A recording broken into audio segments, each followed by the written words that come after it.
प्रधानमंत्री नरेंद्र मोदी अपने मासिक रेडियो कार्यक्रम मन की बात के जरिए देशवासियों से संवाद करेंगे। इस बार भी कार्यक्रम में जन भागीदारी, नवाचार और देश के प्रेरणादायक प्रयासों का जिक्र है। वहीं प्रधानमंत्री 3 दिवसीय सेशल्स दौर पर भी हैं, जहां वे स्वर्ण जयंती राष्ट्रीय दिवस समारोह में मुख्य अतिथि के रूप में शामिल होंगे और भारत सेशल्स संबंधों को नई दिशा देने पर चर्चा करेंगे। दूसरी ओर संसद के आगामी मानसून सत्र को लेकर भी तैयारियां तेज हो गई हैं। ऐसे में आज राजनीतिक और कूटनीतिक दोनों ही मोर्चों पर देश की नजर बनी हुई है।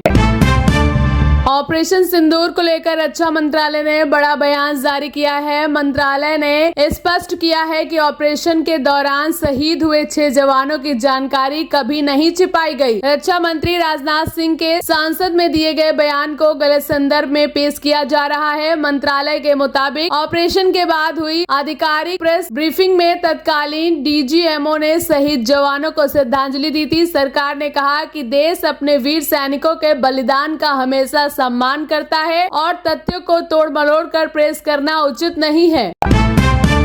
महाराष्ट्र के लोहागढ़ किले में कारोबारी केतन अग्रवाल की मौत का मामला अब चौंकाने वाले खुलासों के एक साथ हत्या की साजिश में बदल गया है। पुलिस जांच में सामने आया है कि आरोपी पहले गूगल पर ऐसे स्थान तलाश रहे थे जहां किसी को धक्का देकर हत्या को हादसा दिखाया जा सके। इसके बाद लोहागढ़ किले को कथित तौर पर साजिश के लिए चुना गया। पुलिस के मुताबिक डिजिटल सबूत और पूछताछ के आधार पर मामले में कई अहम खुलासे हुए हैं और जाँच लगातार जारी है। तृणमूल कांग्रेस में जारी सियासी घमासान अब और तेज हो गया है। ममता बनर्जी गुट ने बागी नेताओं के खिलाफ पुलिस में शिकायत दर्ज कराई है। आरोप है कि बागी गुट पार्टी के नाम और चुनाव चिन्ह का कथित तौर पर अवैध इस्तेमाल कर रहा है और खुद को असली टीएमसी बताने की कोशिश कर रहा है। शिकायत में जालसाजी और गलत पहचान का भी आरोप लगाया गया है। अब इस पूरे विवाद पर सभी की नजरें चुनाव आयोग की अगली कार्रवाई पर टिकी हुई है।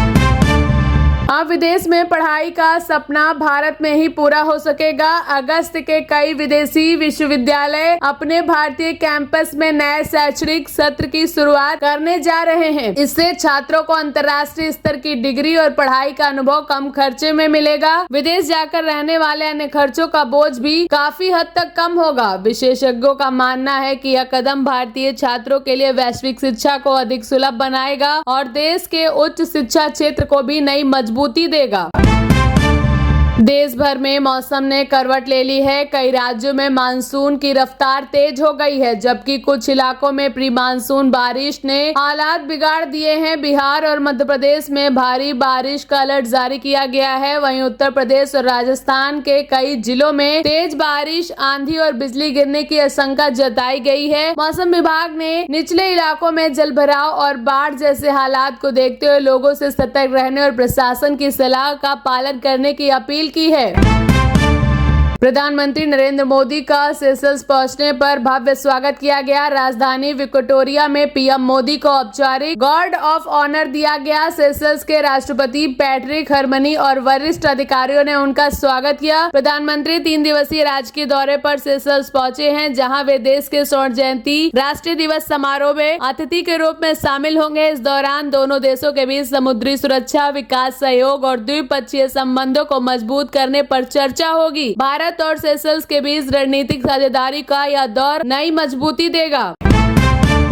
सरकारी खरीद प्रक्रिया में पारदर्शिता बढ़ाने की दिशा में एक बड़ा कदम सामने आया है। 12वीं के छात्र सार्थक सिद्धांत ने एक सार्वजनिक पोर्टल लॉन्च किया है, जिसमें सरकारी खरीद के जुड़े करीब 1.66 करोड़ रिकॉर्ड उपलब्ध कराए गए हैं। यह डेटा केंद्र सरकार के सेंट्रल पब्लिक प्रोक्योरमेंट पोर्टल से जुटाया गया है। सार्थक का कहना है, इस पहल का उद्देश्य नागरिकों, शोधकर्ताओं और पत्रकारों को सरकारी खर्च और टेंडर प्रक्रिया की आसानी से जांच परख करने का अवसर देना है।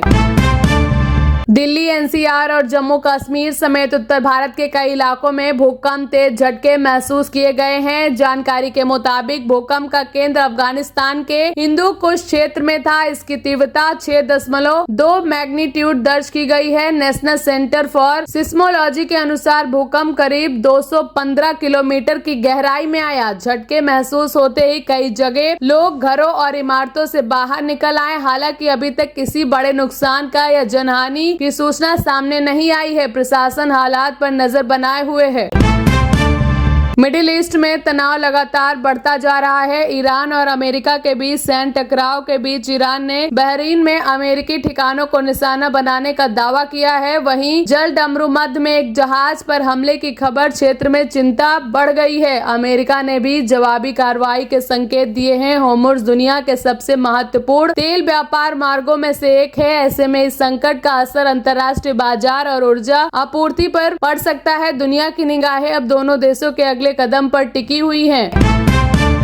अयोध्या राम मंदिर दान चोरी मामले में पुलिस की कार्रवाई तेज हो गई है। जांच के तहत सभी 8 आरोपियों के घरों पर एक साथ छापेमारी की गई है। पुलिस और एसआईटी की जांच में दान राशि से कथित गबन से जुड़े कई अहम सुराग सामने आए हैं। मामले में 8 लोगों को गिरफ्तार किया जा चुका है और जांच लगातार जारी है। अधिकारियों के अनुसार बरामदगी और पूछताछ के आधार पर आगे की कार्रवाई की जाएगी। इस मामले में मंदिर की दान व्यवस्था और सुरक्षा व्यवस्था पर भी कई सवाल खड़े कर दिए हैं।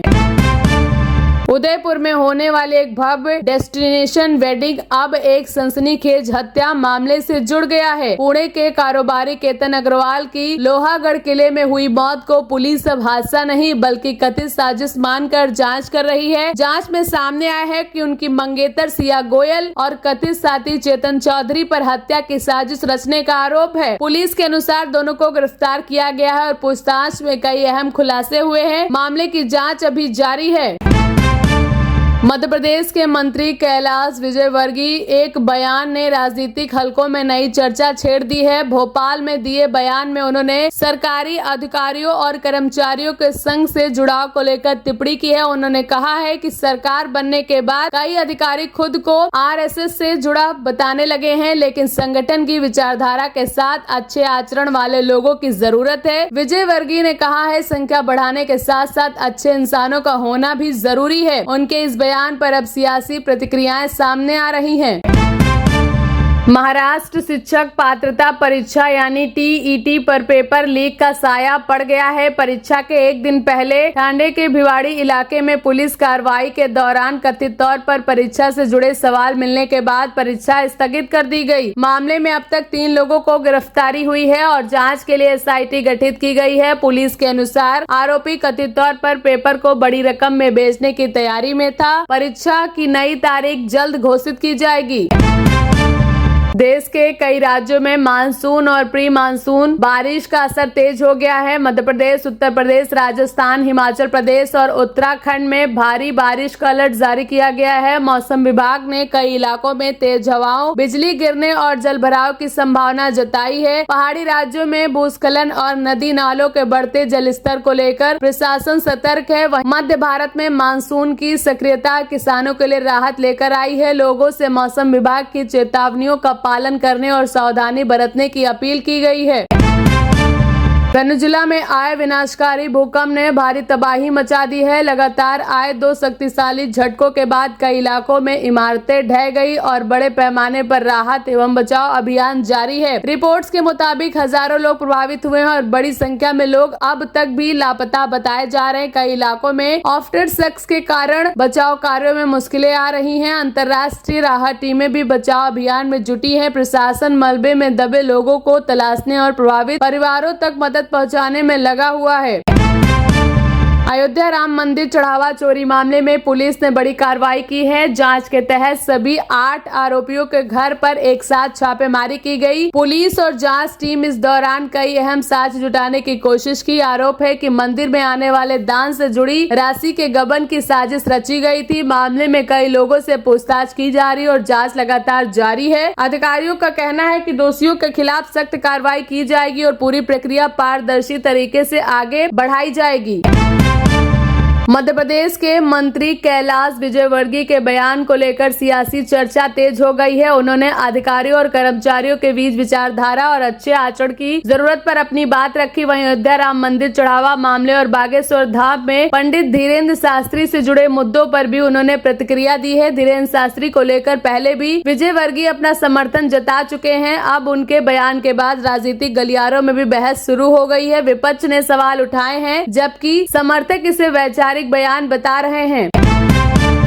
उत्तर प्रदेश में मौसम का मिजाज तेजी से बदल रहा है। कई जिलों में बारिश और आंधी का अलर्ट जारी किया गया है। मौसम विभाग के अनुसार लखनऊ, वाराणसी, कानपुर, प्रयागराज, मेरठ, आगरा और अयोध्या समेत कई इलाकों में बारिश की संभावना बनी हुई है। तेज हवाओं और बिजली गिरने को लेकर भी लोगों को सतर्क रहने की सलाह दी गई है। मानसून की सक्रियता बढ़ने से गर्मी से राहत मिलने की उम्मीद है, लेकिन कुछ क्षेत्रों में जलभराव और खराब मौसम की स्थिति को देखते हुए प्रशासन अलर्ट मोड पर है।